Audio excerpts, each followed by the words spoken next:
નમસ્તે વિદ્યાર્થીઓ. તો હવે આગળનો ટોપિક સ્ટાર્ટ કરીએ આપણે તે પહેલાં ગયા લેક્ચરમાં જે ચલાવ્યું હતું એ ગોળીય સપાટી પાસે થતું વક્રીભવન જોયું હતું, જેનું સૂત્ર કંઈક આવું હતું: 1/u એટલે કે -n1/u વત્તા n1/v n2/v બરાબર n2 - n1/r. આ ક્યારે સૂત્ર વાપરતા? જ્યારે પાતળામાંથી ઘટ્ટ માધ્યમમાં જવાનું હોય ત્યારે, એટલે કે એક સપાટી માટે, બરાબર, ગોળીય સપાટી પરથી. પછી આવું એક સૂત્ર મેળવ્યું હતું -n2/v વત્તા n1/u, એટલે કે અહીંયા v1 લઈ લઈએ, અહીંયા v1 લઈ લઈએ અને અહીંયા n1/v બરાબર n2 - n1/r1 લઈ લઈએ તો અહીંયા r2, પરંતુ અહીં ચિહ્ન કેવું લેતા હતા? માઇનસ. આ એક સપાટી માટે, આ બીજી સપાટી માટે. પછી બંનેનું આપણે સરવાળો કરી અને એક લેન્સનું સૂત્ર પ્રાપ્ત કર્યું હતું. લેન્સની બે સપાટી હોય, બરાબર, બંનેને ભેગા કરી અને આવું એક સૂત્ર મેળવ્યું હતું -n1/u વત્તા n1/v બરાબર n2 - n1 કૌંસમાં 1/r1 - 1/r2. n1 કોમન કાઢીને છેદમાં જતા, એટલે -1/u વત્તા 1/v બરાબર n2 - n1/n1 કૌંસમાં 1/r1 - 1/r2. બરાબર. આને આપણે કહીએ છીએ લેન્સ મેકર્સનું સમીકરણ. એમાં આપણે કીધું જો વસ્તુ અનંત અંતરે હોય તો પ્રતિબિંબ f પર મળે, તો એના ઉપરથી કંઈક આવું સૂત્ર મેળવેલું 1/f બરાબર n2 - n1/n1 કૌંસમાં 1/r1 - 1/r2. બરાબર. આ બી લેન્સ મેકર્સનું સમીકરણ છે. આ બંને સમીકરણને સરખાઈ દઈએ તો જો જમણી બાજુનું પદ તો સરખું જ છે, આ બંનેને સરખાઈ દઈએ તો સૂત્ર આપણને મળશે 1/f બરાબર -1/u વત્તા 1/v. આ જે સમીકરણ મળ્યું એ સમીકરણને કહે છે લેન્સ માટે ગાઉસનું સમીકરણ. લેન્સ માટે ગાઉસનું સમીકરણ. આ વસ્તુ તમારે ખાસ યાદ રાખવાની. એટલે આ સૂત્રો આપણે જોયા હતા. બરાબર. હવે આગળ વાત કરીએ તો આગળનો જે નવો ટોપિક આવે છે એ છે લેન્સનો પાવર. લેન્સનો પાવર, બરાબર, એને આપણે દર્શાવીએ છીએ P વડે. એની વ્યાખ્યા શું થાય છે કે પ્રકાશના કિરણોને કેન્દ્રિત કે વિકેન્દ્રિત કરવાની જે ક્ષમતા છે લેન્સની, એને કહેવાય છે લેન્સનો પાવર. જનરલી આપણે આંખોના ચશ્મા કઢાવવા જઈએ છીએ ત્યારે બી આપણને એમ કહે છે કે 1.5 છે કે 0.75 છે, એવું નંબર આપે છે. તો તમે ક્યારે રિસિપ્ટની અંદર જોયું હોય તો 1.5ની પાછળ એવું ડી લખેલું હોય છે, કેપિટલ ડી. બરાબર. તો એ કેપિટલ ડી શું છે? તો એ પાવરનો એકમ છે. લેન્સના પાવરનો શું છે? એકમ. જે કયો છે? ડાયોપ્ટર છે. જેને શેના વડે દર્શાવીએ છીએ? કેપિટલ ડી વડે. અથવા તો એનું બીજું શેના વડે બતાવી શકીએ? મીટર ઇન્વર્સ વડે દર્શાવી શકીએ. એટલે લેન્સનો પાવર એટલે વ્યાખ્યા શું કે પ્રકાશના કિરણોને કેન્દ્રિત કે વિકેન્દ્રિત કરવાની જે ક્ષમતા છે લેન્સની, એને કહેવાય છે લેન્સનો પાવર. પાવરનો એકમ કયો છે? ડાયોપ્ટર. અથવા તો એનો સિમ્બોલ કયો બતાવીએ છીએ આપણે? કેપિટલ ડી અથવા તો મીટર ઇન્વર્સ. બીજું સૂત્ર એવું બી થાય છે કે P બરાબર 1/f, એટલે કે કેન્દ્ર લંબાઈના વ્યસ્તને લેન્સનો પાવર કહે છે. બરાબર. એટલે કેન્દ્ર લંબાઈનું એકમ મીટર હોય તો પાવરનો એકમ કયો થાય? મીટર ઇન્વર્સ થાય. ખ્યાલ આવી ગયો? અંતર્ગોળ લેન્સ માટે કેન્દ્ર લંબાઈ ઋણ હોય તો અંતર્ગોળ લેન્સ માટે પાવર પણ કેવો હોય? ઋણ હોય. એટલે આપણે નહીં કહેતા નજીકના નંબર હોય કે દૂરના નંબર હોય માઇનસ આવે છે કે પ્લસ આવે છે. બરાબર. એટલે જે લોકોને ગુરુદૃષ્ટિની ખામી હોય એ લોકોને કયો નંબર આવે છે? તો પ્લસમાં નંબર આવે છે. એટલે એમના માટે બહિર્ગોળ લેન્સની રચના કરવામાં આવે છે. એને એટલા માટે એવું લખેલું હોય છે કે તમારો નંબર +2 છે કે +1.5 છે. તો ધન હોય તો એનો મતલબ એનો પાવર ધન છે, અને ઋણ હોય તો પાવર કેવો છે? ઋણ છે. બરાબર. જે તે પ્રમાણે જો ધન નંબર હોય તો એનો મતલબ કે એને બહિર્ગોળ લેન્સ પહેરવા પડશે, અને જો ઋણ નંબર હોય તો એનો કયા લેન્સ પહેરવા પડે? અંતર્ગોળ લેન્સ પહેરવા પડે. તો એ રીતના પાવરની વ્યાખ્યાયિત કરવામાં આવે છે. આ પાવરની બે વ્યાખ્યા થાય. એક તો પ્રકાશના કિરણોને કેન્દ્રિત કે વિકેન્દ્રિત કરવાની જે ક્ષમતા છે એને કહેવાય છે પાવર, અને બીજો કેન્દ્ર લંબાઈના વ્યસ્તને આપણે શું કહીએ છીએ? પાવર કહીએ છીએ. આ ખાસ યાદ રાખવાનું. એટલે લેન્સના પાવરનું એક ભૌતિક રાશિ એટલે કે એક ટોપિક અહીંયા આપણે પૂરું થાય છે. આગળ આપણે જોઈએ તો જ્યારે બે લેન્સનું સંયોજન કરવામાં આવે છે, એક નહીં હવે કેટલા? બે લેન્સની વાત કરી દઈએ. બે લેન્સનું સંયોજન કરવામાં આવે, બરાબર. પાછા એમાં બી પાછા ભાગ પડશે. એક બંને લેન્સને તમે સંપર્કમાં રાખો ત્યારે શું થાય? એટલે આવી રીતના આ એક લેન્સ અને આ બીજો લેન્સ.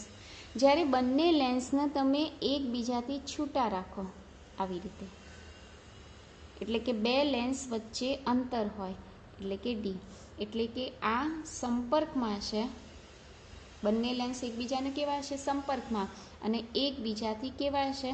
છૂટા. તો એ બંને કિસ્સામાં આપણે સૂત્ર કયું વાપરવાનું? તો જ્યારે બે લેન્સ એકબીજા સાથે સંપર્કમાં હોય ત્યારે આપણે 1/f બરાબર શું લેવાનું? 1/f1 વત્તા 1/f2, એટલે કે કેન્દ્ર લંબાઈના વ્યસ્તનો શું થઈ જાય? સરવાળો. પરંતુ જો જ્યારે બે લેન્સ વચ્ચે અમુક અંતર આવેલું હોય ત્યારે કેન્દ્ર લંબાઈનું સૂત્ર શું થશે? તો 1/f બરાબર 1/f1 વત્તા 1/f2 તો ખરું જ, પરંતુ માઇનસ પછી અહીંયા આવશે ડી અને ભાગ્યા f1 અને f2. આ યાદ રાખવાનું. જ્યાં ડી શું છે? બે લેન્સ વચ્ચેનું અંતર, એટલે આટલો ભેદ છે. આના ઉપરથી પાવરનું સૂત્ર લખવું હોય તો 1/f એટલે શું લખાય? p. 1/f1 એટલે શું લખાય? p1. 1/f2 એટલે શું લખાય? p2. તો પાવર માટે પાવરનો શું થાય? સરવાળો. જ્યારે કેન્દ્ર લંબાઈના વ્યસ્તનો સરવાળો થાય. એવી જ રીતના અહીંયા 1/fની જગ્યાએ શું લખીએ? p લખીએ. 1/f1ની જગ્યાએ શું લખીએ? p1. 1/f2ની જગ્યાએ શું લખીશું? p2. માઇનસ ડી તો એમના એમ 1/f1 f2 છે, એની જગ્યાએ ગુણાકારમાં p1 p2 આવી જશે. બરાબર. તો આ વાત કરી આપણે બે લેન્સનું સંયોજન. આ તો ચલો બે લેન્સના સંયોજનની વાત કરી. આપણે બે લેન્સના સંયોજનની વાત કરી. જો આવા ઘણા બધા લેન્સ હોય, એટલે કે એક કરતાં વધારે લેન્સ હોય, અહીં લખીએ છીએ આપણે, જો એક કરતાં વધારે લેન્સ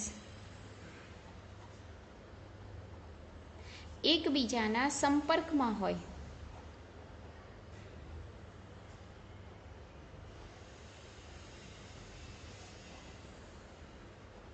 ત્યારે કેન્દ્ર લંબાઈ માટે સૂત્ર શું થાય? તો 1/f બરાબર 1/f1 વત્તા 1/f2 વત્તા 1/f3 વત્તા 1/f4. આવી રીતના સૂત્ર ચાલ્યા જાય. બરાબર. પાવર માટે સૂત્ર લખવું હોય તો p બરાબર શું લખાય? p1 વત્તા p2 વત્તા p3 વત્તા p4 વત્તા ડેશ ડેશ ડેશ ડેશ. મોટવણી માટે સૂત્ર લખવું હોય તો મોટવણીનો હંમેશા ગુણાકાર થાય, એટલે m1 ગુણ્યા m2 ગુણ્યા m3 ગુણ્યા m4. એટલે આ રીતના જ્યારે લેન્સનું સંયોજન હોય અને બહુ બધા લેન્સ એકબીજા સાથે સંપર્કમાં રહેલા હોય ત્યારે કેન્દ્ર લંબાઈના વ્યસ્તનો સરવાળો થાય, પાવરનો સરવાળો થાય અને મોટવણીનો ગુણાકાર થાય. તો આ સૂત્રો તમારે જરાક યાદ રાખવાના. બરાબર. ત્યારબાદ આપણે લેન્સના પ્રકાર વિશેની વાત કરી હતી. લેન્સના પ્રકારો જોયા હતા આપણે, બહિર્ગોળ, અંતર્ગોળ, પછી સમતલીય બહિર્ગોળ, સમતલીય અંતર્ગોળ, મેનિસ્કસ. બરાબર. હવે એના વસ્તુ આપણે ક્યાં મૂકીએ, એનું પ્રતિબિંબ ક્યાં મળે, એના વિશે આપણે થોડી ચર્ચા કરી લઈએ. તો સૌ પ્રથમ હું તમને લેન્સની રચના એકવાર ફરીથી સમજાવી દઉં. તો જુઓ, લેન્સની રચનામાં શું હોય કે ધારો કે આપણી પાસે એક આ લેન્સ છે. અહીંયા હું બહિર્ગોળ લેન્સની વાત કરું. જ્યારે અરીસાની વાત કરતા હોઈએ ત્યારે આપણે અંતર્ગોળ પકડીને રાખવાનું, અને લેન્સની વાત કરતા હોઈએ ત્યારે આપણે બહિર્ગોળની વાત કરવાની. બરાબર. એક વસ્તુ આની અંદર ખાસ જોઈ લો કે અંતર્ગોળ લેન્સ હોય, લેન્સ માટે વક્રતા ત્રિજ્યા હંમેશા કેવી હોય? ઋણ. અને બહિર્ગોળ લેન્સ માટે વક્રતા ત્રિજ્યા હંમેશા કેવી હોય? ધન હોય. આ યાદ રાખવાનું. અત્યારે આપણે બહિર્ગોળ લેન્સની વાત કરીએ છીએ એટલે એની વક્રતા ત્રિજ્યા કેવી હોય? ધન હોય. આ એનું ઓપ્ટિકલ કેન્દ્ર, આ એમાંથી પસાર થતી મુખ્ય અક્ષ કહી દઈએ, બરાબર. આખી સપાટીને આપણે ગોળ ફેરવી દઈએ તો અહીંયા જે વક્રતા કેન્દ્ર મળે એને આપણે C1 કહી દઈએ, અને આખી સપાટીને ગોળ ફેરવીએ તો અહીંયા જે વક્રતા કેન્દ્ર મળે એને આપણે કહીશું C2. આને આપણે પ્રથમ એટલે કે દ્વિતીય મુખ્ય કેન્દ્ર, અને આપણને કહીશું આપણે પ્રથમ મુખ્ય કેન્દ્ર. અહીંથી અહીં સુધીની લંબાઈ આપણે F1 કહીશું, અહીંથી અહીં સુધીની લંબાઈ આપણે R1, અહીંથી અહીં સુધીની લંબાઈ F2, અને અહીંથી અહીં સુધીની લંબાઈ આપણે શું કહીશું? R2. આ ખાસ યાદ રાખવાનું. આને કહેવાય છે પ્રથમ મુખ્ય કેન્દ્ર. પ્રથમ મુખ્ય કેન્દ્ર. આને શું કહીશું આપણે? દ્વિતીય મુખ્ય કેન્દ્ર. આને આપણે કહીશું પ્રથમ વક્રતા કેન્દ્ર. પ્રથમ વક્રતા કેન્દ્ર. આને આપણે શું કહીશું? દ્વિતીય વક્રતા કેન્દ્ર. આને આપણે શું કહીશું? ઓપ્ટિકલ કેન્દ્ર. બરાબર. આ વસ્તુ તમારે ખાસ યાદ રાખવાનું. આમાં લેન્સમાં પ્રકાશનું શું થાય? વક્રીભવન. વક્રીભવન થાય એટલે આર પાર થાય. આર પાર થાય એટલે પ્રકાશનું કિરણ ક્યાં જતું રહે? લેન્સની પાછળ. અને લેન્સની પાછળ જો પ્રતિબિંબ મળે તો એ પ્રતિબિંબને કહેવાય વાસ્તવિક. અને જો લેન્સની આગળ પ્રતિબિંબ મળે તો એ પ્રતિબિંબને કહેવાય છે આભાસી પ્રતિબિંબ. તો એટલું ખાસ ધ્યાન રાખવાનું. હવે આપણે જોઈ લઈએ કે એના વસ્તુ ક્યાં મૂકીએ અને પ્રતિબિંબ આપણને ક્યાં પ્રાપ્ત થશે. તો જુઓ, એના માટે અહીંયા એક આકૃતિ દર્શાવેલી છે. ખાલી તમારી સમજણ માટે એક ઉદાહરણ મેં આપેલું છે. હવે જુઓ ખાસ, આ આપણું F2 છે, બરાબર. આ આપણું C2, આ ઓપ્ટિકલ કેન્દ્ર F1 C1 છે. આ આપણું વસ્તુ છે, અને આ અહીંયા મળે છે એ પ્રતિબિંબ છે. H કહેવાય એ વસ્તુની ઊંચાઈ, અને H' છે એ પ્રતિબિંબની ઊંચાઈ. તો અત્યારે જો વસ્તુને મેં ક્યાં મૂક્યું છે? C2 અને F2ની વચ્ચે. તો પ્રતિબિંબ મને ક્યાં મળે છે? C1 થી દૂર. વસ્તુને હું જો F2 ઉપર મૂકી દઉં તો પ્રતિબિંબ દૂર જતું રહેશે એટલે અનંત અંતરે મળશે. વસ્તુને હું C2 ઉપર મૂકું તો પ્રતિબિંબ થોડું પાછું ખસશે, C1 પર આવી જશે. વસ્તુને જો હું C2 થી દૂર જવા દઉં તો પ્રતિબિંબ C1 અને F1ની ક્યાં મળશે? વચ્ચે. જો વસ્તુને દૂર જઈને અનંત અંતરે લઈ જાઉં તો પ્રતિબિંબ મારું ખસીને ક્યાં આવી જશે? F1 પર આવી જશે. વસ્તુ ખાસ યાદ રાખવાનું. તો જો અહીંયા મેં વસ્તુનું સ્થાન, વસ્તુનું પ્રતિબિંબ એ બધું અહીંયા દર્શાવ્યું છે. એટલે જોઈ લો. પહેલું, વસ્તુ ક્યાં મૂકું છું? અનંત અંતરે. બહુ દૂર જવા દઉં તો મને પ્રતિબિંબ ક્યાં મળશે? F1 પર લખ્યું. એ પ્રતિબિંબ વાસ્તવિક અને કેવું હશે? ઉલટું. ચલો, વસ્તુને હું C2 થી દૂર મૂકું તો મારું જે પ્રતિબિંબ છે એ ક્યાં આવશે? C1 અને F1ની વચ્ચે આવશે. ચલો, ત્યારબાદ હું વસ્તુને C2 પર મૂકું એટલે અહીંયા, તો મારું જે પ્રતિબિંબ આ બંનેની વચ્ચે હતું એની જગ્યાએ ક્યાં જતું રહેશે? C1 પર. પછી હું પ્રતિબિંબને C2 અને F2ની વચ્ચે મૂકું તો પ્રતિબિંબ થોડું આગળ ખસશે, C1 થી દૂર જશે. જો હું વસ્તુને F2 પર મૂકું તો મારું જે વસ્તુ છે એ ક્યાં જતું? પ્રતિબિંબ ક્યાં જતું રહેશે? અનંત અંતરે. જો હું વસ્તુને F2 અને Oની વચ્ચે મૂકું એટલે કે ઓપ્ટિકલ કેન્દ્રની વચ્ચે મૂકું તો પ્રતિબિંબ મને લેન્સની આગળ મળશે, અને એ કેવું મળશે? આભાસી મળશે અને ચતું મળશે. તો અહીંયા મેં જે લખેલા છે એ તમારા નોટબુકમાં વ્યવસ્થિત રીતે ઉતારી દેવાનું છે. આ ખાસ કયા લેન્સ માટેની વાત કરીએ છીએ આપણે? તો બહિર્ગોળ લેન્સ માટેની વાત કરીએ છીએ. ખાસ યાદ રાખવાનું. હવે આપણે આગળના ઉદાહરણ જોઈએ. 1 થી 4 ઉદાહરણ આપણે કરી દીધા હતા. 5મું ઉદાહરણ શરૂઆત કરીએ.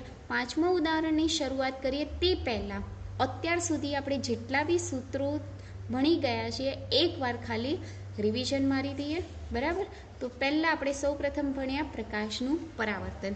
તો પરાવર્તનની ઘટનાના આધારે કયા કયા સૂત્રો છે તો જોઈ લે. કઈ ઘટના છે? ખાસ ધ્યાન આપજો. પરાવર્તનની ઘટના.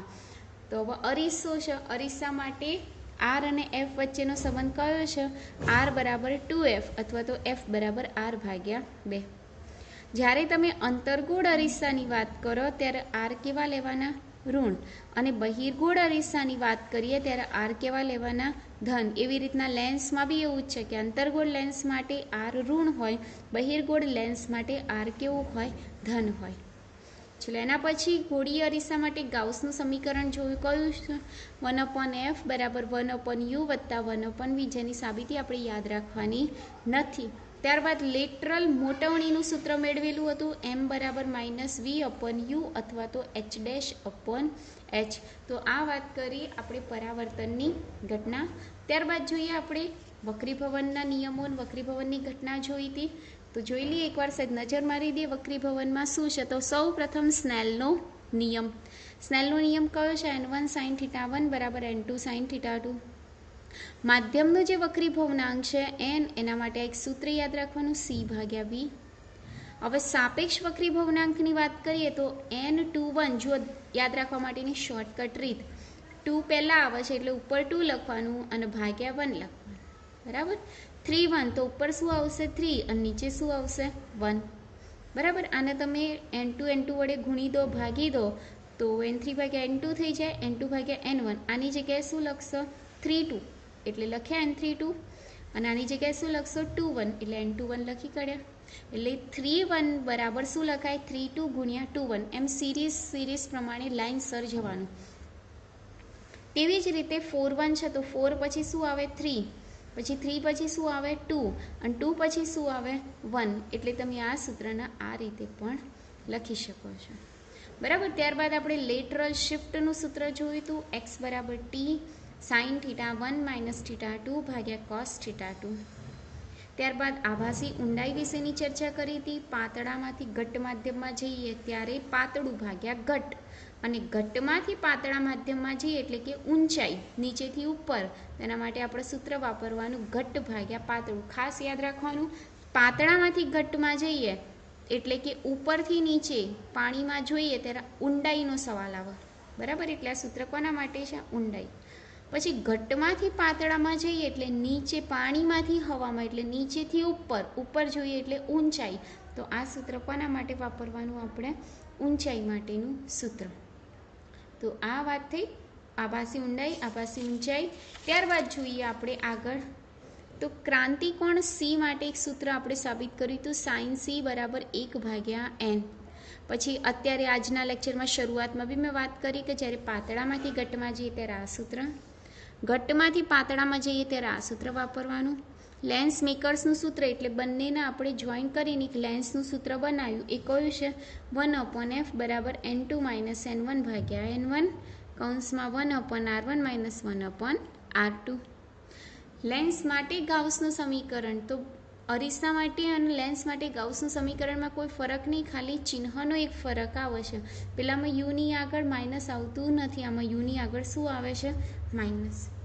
મોટવણીનું સૂત્ર બી એના જેવું જ. પ્રતિબિંબની ઊંચાઈ અને વસ્તુની ઊંચાઈના ગુણોત્તરને મોટવણી કહે છે. h'/h બરાબર v/u. લેન્સનો પાવર જોયો આપણે, p બરાબર 1/f. પછી એની કેન્દ્ર લંબાઈનું સંયોજન જોયું, 1/f બરાબર 1/f1 વત્તા 1/f2 વત્તા ડેશ ડેશ ડેશ. પાવર માટે એનો સરવાળો થાય અને મોટવણી માટે શું થાય? એનો ગુણાકાર થાય. તો આટલા સૂત્રો જો તમારે યાદ હશે તો દાખલા ફટાફટ થઈ જશે. અને આ સૂત્રો તમે ફરીથી જો લખાઈ ગયું હોય તો બી ફરીથી એક પેજમાં જો ચેપ્ટરના કન્ટિન્યુમાં જ ઉમેરી જ દો વચ્ચેના કોઈ પેજ ઉપર. બરાબર. એટલે દાખલા ગણવા માટે ખૂબ જ અગત્યના છે. હવે આપણે ઉદાહરણ આગળનો જોઈશું. ઉદાહરણ નંબર 9.5. ઉદાહરણ 9.5. તો જુઓ પાના નંબર 318 ટેક્સ્ટબુકમાં ભાગ 2માં 9.5 કે શું કહે છે? પૃથ્વીને પોતાની ધરીને અનુલક્ષીને પરિભ્રમણ કરતાં 24 કલાક લાગે છે. તો 1 ડિગ્રી જેટલું શિફ્ટ માટે કેટલો સમય લાગશે? હવે આમાં શું કહે છે કે એક પરિભ્રમણ માટે લાગતો સમય કેટલો છે? 24 કલાક. તો શું કહે છે? 1 ડિગ્રીના શિફ્ટિંગ જેટલા માટે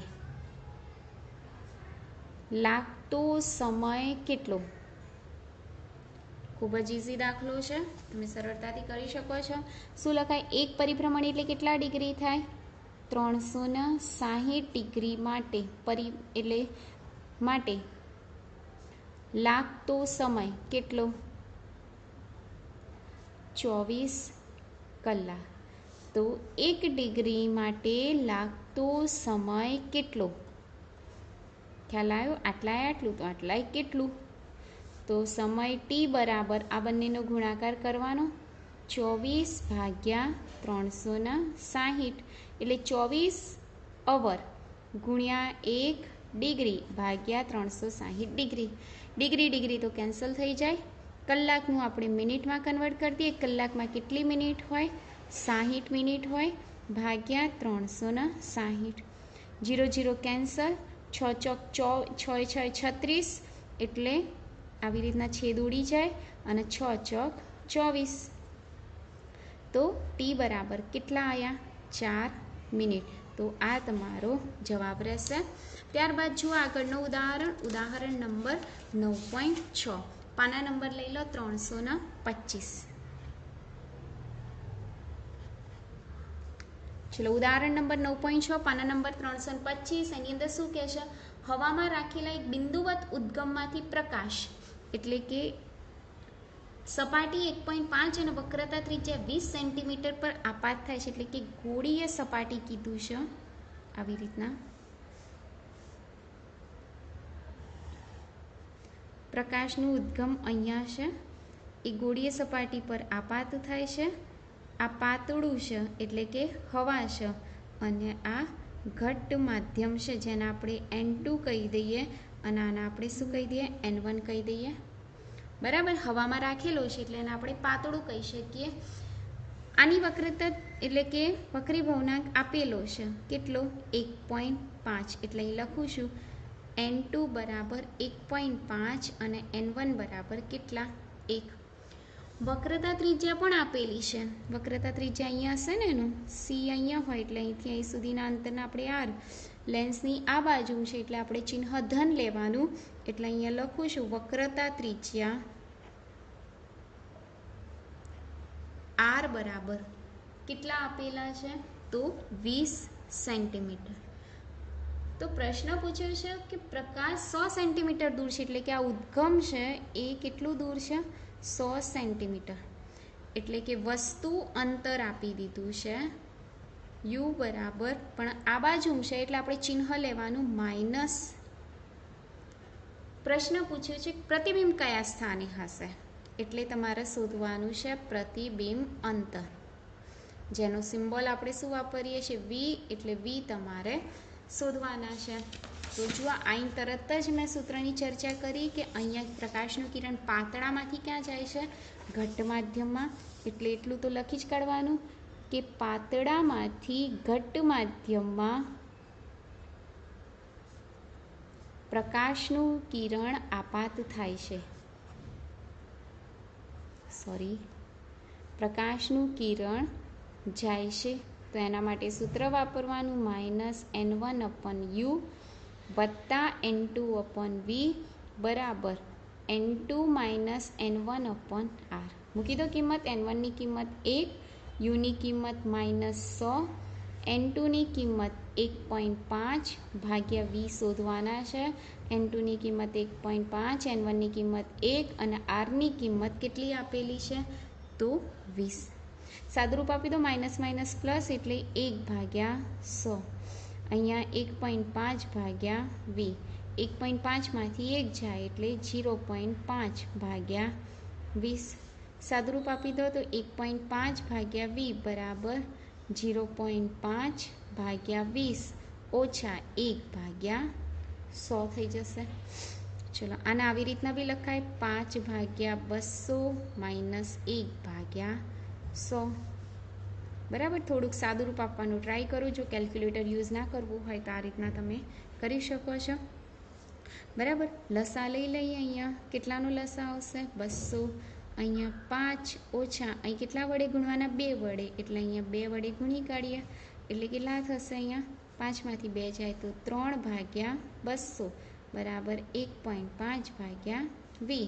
માટે વીને કરતા બનાવી દઈએ તો 200 ગુણાકારમાં આવી જાય 1.5 ગુણ્યા 200 અને ભાગ્યા 3 થઈ જશે. 3નો છેદ ઉડી જશે. 3 પંચા 15 એટલે 0.5 ગુણ્યા 200 તો 5 દૂની 10 એટલે વી બરાબર કેટલા આવશે? 100 સેન્ટીમીટર. અહીંયા પ્રતિબિંબ કેવું મળે છે? ધન મળે છે એટલે સપાટીની જમણી બાજુ આપણને પ્રાપ્ત થશે. એટલે નીચે લખવાનું આમ સપાટીથી પ્રકાશના કિરણની વિરુદ્ધ દિશામાં પ્રતિબિંબ આપણને પ્રાપ્ત થાય છે. તો આ રીતના તમે ઉદાહરણ નંબર 9.6 પણ કરી શકો છો. ત્યારબાદ જુઓ પાના નંબર કાઢો. ઉદાહરણ નંબર 9.7 પાના નંબર 327. એની અંદર બીજું કંઈ જ નહીં. શું કહે છે ખાસ જો કે જાદુગર તેના પ્રોગ્રામમાં એક પ્રવાહીમાં રાખેલ કાચના લેન્સ, એટલે જો અહીંયા સમજાવી દઉં, એટલું બધું કંઈ ખાસ નહીં, પાછળ લઈ લઈએ. ચલો હવે આ પ્રવાહી છે,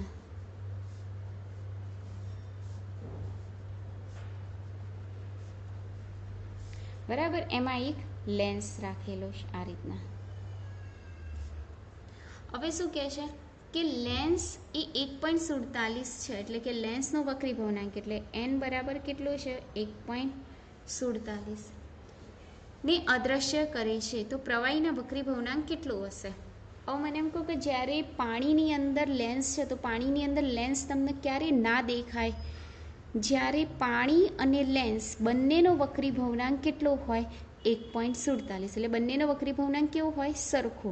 તો જ આપણને પાણીની અંદર લેન્સ દેખાય નહીં. એટલું યાદ રાખવાનું. કોઈ બી એક લોજિકલી વિચારો, બરાબર, તો બી ખ્યાલ આવી જશે. હવે અહીંયા કીધું છે લેન્સનો વક્રીભવનાંક કેટલો? 1.47. તો ઓબ્વિયસલી પ્રવાહીનો વક્રીભવનાંક બી કેટલો હશે? 1.47 જ હશે. 1.47 પાણીનો વક્રીભવનાંક નથી.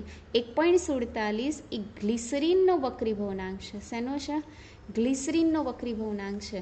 એટલે આ પ્રવાહી એ પાણી હોતું નથી, બરાબર. એટલું તમારે લખી દેવાનું એ ખાસ જોવાનું. હવે જુઓ જોડે જોડે આપણે 8મો દાખલો પણ કરી જ દઈએ, બરાબર. એટલે તમારે આના લગતી જે દાખલા છે એ પણ પૂરા થાય. જો કે હજી છે પણ આપણે લાસ્ટ ઉદાહરણ લઈ લઈએ. ઉદાહરણ નંબર 9.8 લઈ લઈએ, બરાબર. ધ્યાનથી જો આની અંદર ડેટા જ બોલીશ, તમારે ગણવાનું છે. થોડું સ્પીડમાં બોલીશ કે કાચના લેન્સ માટે f બરાબર 0.5 મીટર છે. એટલે f બરાબર આપી દીધા 0.5 મીટર.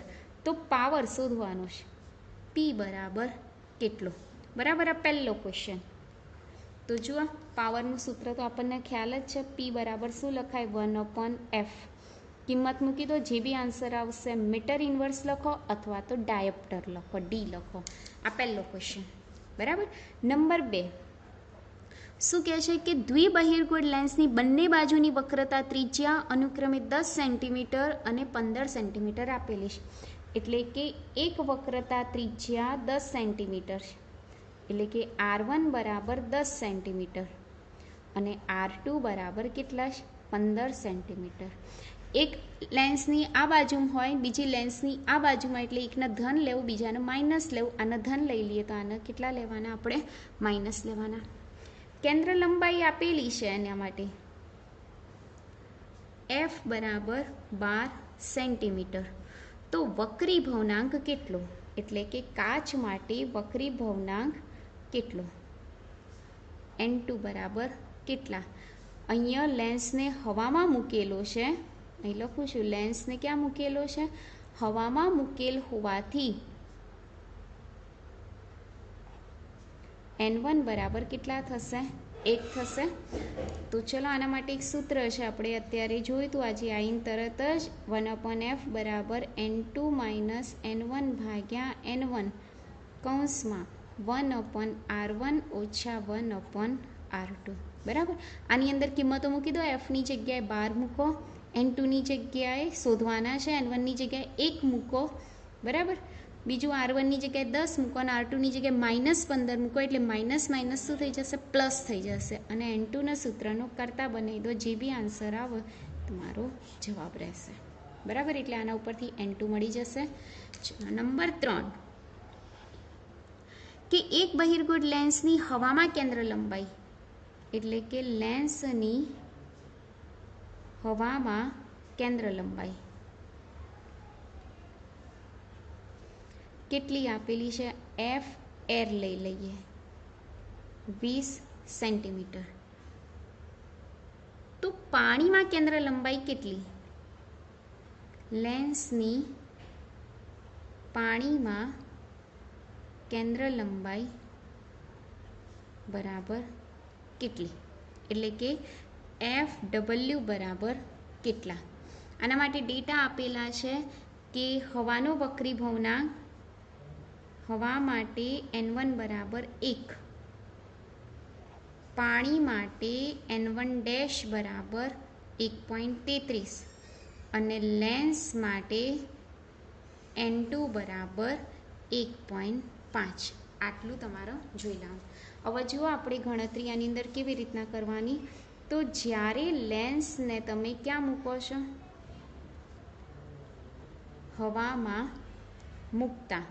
ચલો લેન્સના હવામાં મૂકો એટલે સૂત્ર થઈ જશે 1/FA બરાબર N2 માઇનસ N1 ભાગ્યા N1 કૌંસમાં 1/R1 ઓછા 1/R2. સમીકરણ નંબર 1. આ ક્યારે મૂક્યું? હવામાં. હવા માટે આપણે શું લખ્યું? FA અને અહીંયા N1 લીધું. રાઈટ. હવે લેન્સને ક્યાં મૂકવાનું છે આપણે? પાણીમાં. પાણીમાં મૂકતા. ચલો પાણીમાં મૂકો એટલે એફ એની જગ્યાએ શું થઈ જશે? એફ ડબલ્યુ બરાબર અહીંયા N2 માઇનસ N1ની જગ્યાએ N1 ડેશ થઈ જશે ભાગ્યા N1 ડેશ કૌંસમાં રહેશે 1/R1 ઓછા 1/R2. સમીકરણ નંબર 2. હવે જુઓ સમીકરણ 1 અને 2નો ગુણોત્તર લઈ લેવાનો. એ લખું છું સમીકરણ 1 ભાગ્યા સમીકરણ 2. ચલો 1/FA ભાગ્યા 1/FW. જો અહીંયા સર્ચ કરી દઈએ આટલી જગ્યામાં. જો સમીકરણ 1 ભાગ્યા 2 એટલે 1/FA ભાગ્યા 1/FW બરાબર. આ બાજુ 1/R1 વાળું પદ 1/R1 વાળું પદ કેન્સલ. અહીં શું વધ્યું? N2 માઇનસ N1 ભાગ્યા N1 છેદમાં N2 માઇનસ N1 ડેશ ભાગ્યા N1 ડેશ બરાબર. ભાગ્યાના ભાગ્યા ઉપર આવે એટલે FW ભાગ્યા FA. અહીંયા આ પદ અહીંયા આવશે આ પદ અહીંયા આવશે એટલે N1 ડેશ કૌંસમાં N2 માઇનસ N1 ભાગ્યા N1 કૌંસમાં N2 minus N1 dash. FW તમારે શોધવાના છે એટલે FW બરાબર FA ના બાજુ લઈ જઈએ તો N1 ડેશ કૌંસમાં